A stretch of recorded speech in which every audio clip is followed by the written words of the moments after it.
Yo, so I want to talk about this sort of YouTube strategy. It's called social hacking, right? And this is maybe a slight twist on it, but I've noticed it blowing up recently, and I want to share with you an easy way to kind of hack viewers' trust and build an audience from the get-go. Right? Streamer did some stupid shit, and the entire internet is hating on him, right? And through that, you get an easy way to kind of hack viewers' trust and get videos with millions of views easy on even new channels. And so there's a couple ingredients you need to know. And so the first one is power words. So this can be having the titling of your, the way you title your titles is going to be very important. The novelty approach, so being different with how you present the video, and then also the timing of the video is very important, right? So we're gonna get into all three. The pirate software basics, streamer. He's arrogant streamer that just, it's just another internet influencer who just did stupid shit and everyone's hating on him, right? He pissed off a lot of people. It's highly culturally relevant. A lot of people are talking about it, right? A lot of people are hating on him. I mean, you can see in this Google Trends chart, just for like comparison. I should have done a comparison of like a Ronaldo, my bad. But you can see, I mean, this guy has millions of subs, right? So I mean, think of that. He's like 4 million subs right here, right? So it's like it's 4 million subs right here. And then look how it just blew up because of this controversy, right? He's just, the demand for pirate software as a name is exploding, right? Mostly because people are trying to hate on him, right? But basically, there's this insane demand for content. There's this insane demand in this topic, and there's not enough supply, right? So this is like basic supply and demand, right? But this is where it presents an opportunity to kind of hack viewers and create an audience from nothing. So if you're like a new channel and you're like, let's say an easy example is the video essay niche, or you're like a Sunny V2 type person where you want to just make videos about influencers and creators and whatever, interesting stories. It's like, if you can find a unique titling angle with a unique topic approach in a way that no one's covered it, and then obviously upload it during a time where it's highly relevant, it's a very easy way of getting millions and millions of views. And these are two examples, right? I mean, this creator's a bit more established, but it's such an OP strategy. I want to show quickly a creator who did this really well.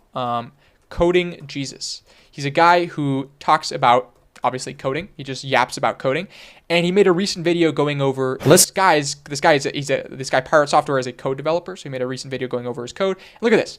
He goes from averaging like 40, 30, 50k views a video to 2 million, 1.3 million, 1.5 million. Look at that. His videos have literally not gone under like a million views practically before he just did this, right? And then it's just whatever. It's a topic that's not interesting. I guess the only topic after that's not about pirate software, right? But I mean, he just hacked like 100,000 views right here off of just these 4 videos, completely new audience. He could go in a different direction if he wanted to with this channel now. And it's all off this topic, this social hacking. So let's get into the specifics of how you want to do this properly, right? So the main concept is you are feeding people content that they are looking for, that they're actively looking for, that there's a high chance of them clicking, right? So typically on YouTube, or typically with content, when you make a video, right, you need to like give reason to the viewers to click. You need to convince the viewer to click on your video. So, especially if you're someone with no authority, someone with no relevance, someone who doesn't have an audience, right? You need to convince the viewer that what they're clicking on is worth their time and that they're going to get what they want out of it. Whether it's entertainment, education, they're going to get what they're looking for out of this video. And typically there's that sort of friction getting out when you're starting that, like, unless if you have a banger topic, like people are like, whoa, boom, they click, right? But typically starting out, there's this sort of friction where you don't know what people want or how to do it, or you don't know like the specific dynamic. Nobody knows you, so there's no trust in terms of like you're going to deliver on who you are, on what you're promising. And this is an easy way to bypass all that, because viewers are clicking instantly on these topics. So it's this social hacking where it's like they see a video on pirate software getting dunked, like this Coding Jesus, for example, where someone roasts his code, which is a novel approach no one had done before, like kind of looking through this guy's actual gaming code and seeing like, is he good at coding, right? Because this guy's always yapping about being good at coding.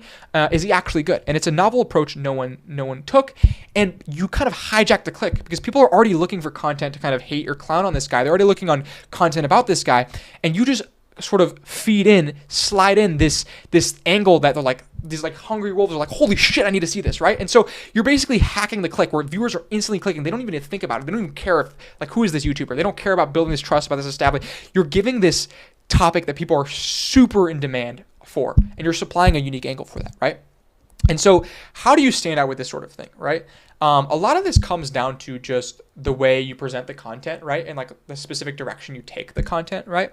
So like, for example, you can have like content uniqueness, right? Like the way you approach it, what you talk about, how big is the context? Maybe you go through the guy's entire history in like a 4-hour video, right? Or you do like a 1-hour breakdown, or, you use unique power words, which are basically just like the way you phrase, like using, like why you use a specific word instead of another word, right? You know, a lot of words have the same meaning. So it's like if we use like how to become a YouTube master versus how to become a YouTube god, right? Which one's going to work better? Which one's been used more? Which one's been used less? Which one, like master blah blah blah has been used a ton, right? So like if you do like how to become a blah blah blah god, that's a kind of like, ooh, I want to become a god at YouTube, or like how do I do that? You know, it's not done as much. It's a bit more interesting, right?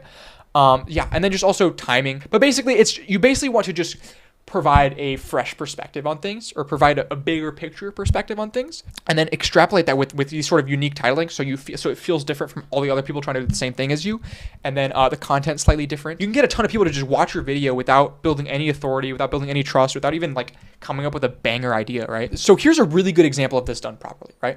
I rated every outdoor boys meal. So this guy already had an audience. He's like pulling 1 million views a video, right? Or 1 million to 2 million views a video.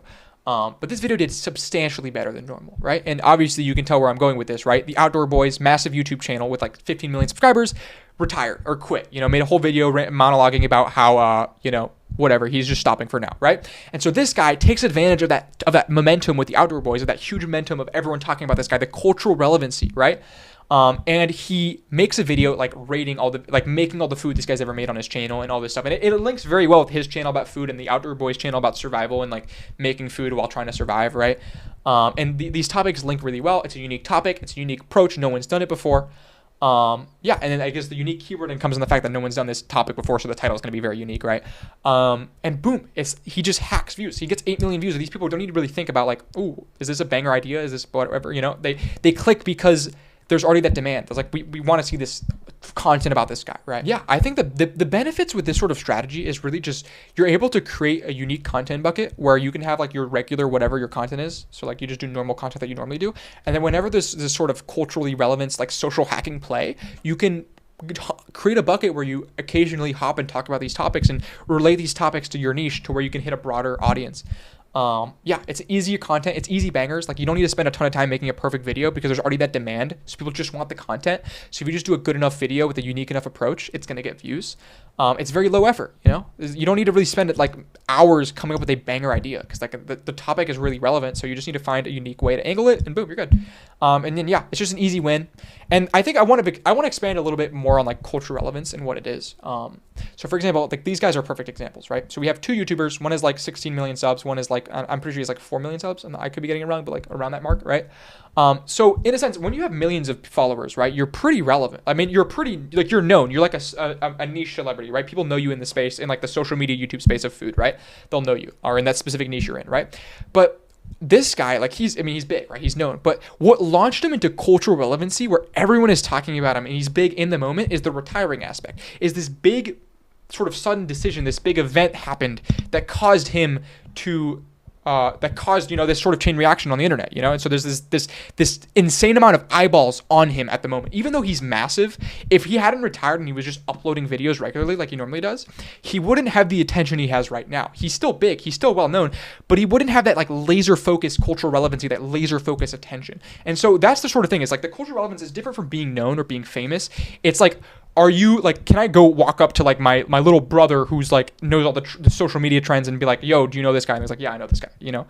And it's not just some like YouTuber that like this sub niche of viewers watch, but like everyone's talking about him. And yeah, and so that's really establishing that and separating the difference between like being like known and being like culturally relevant, right? Like good examples are like, for example, like if you compare Mr. Beast to like FaZe Rug, right? Like Mr. Beast is very culturally relevant. Everybody knows about him. Like he's always on the news on Twitter, whether it's good or bad, you know, controversies. There's always people talking about it. There's always fresh drama perspectives. He's very relevant, right? And then we have someone like a FaZe Rug, like a guy with, you know, 20 million subscribers. Like 20 million subscribers, like, yo, that's massive. You know, everyone should know him. Right? A lot of people do know him, right? But he's not culturally relevant where he's not top of mind, right? And so because of that, if you like do like a video about FaZe Rug, it's not going to do as well because even though he's massive and people know him and he pulls tons of views, he's not top of mind where people are like specifically invested in this topic or specifically care about him in this given moment. So it's just really identifying like what are people or events or things that are culturally relevant, and then how can I play into that with my channel and come up with an idea that's really easy to do that plays into this trend, this cultural relevance, and then kind of hack viewers to watch my video. Yeah. If you found this useful, I work with YouTubers. I help them on the strategy side, come up with ideas, all that stuff. Yeah, hit me up. I'll throw links in the description. Even if you just want to talk, I love YouTube, so I love just talking to people. So just reach out to me, ask questions. Let's hop on a call. Let's network. Let's talk. Yeah. Hope this was useful. Peace.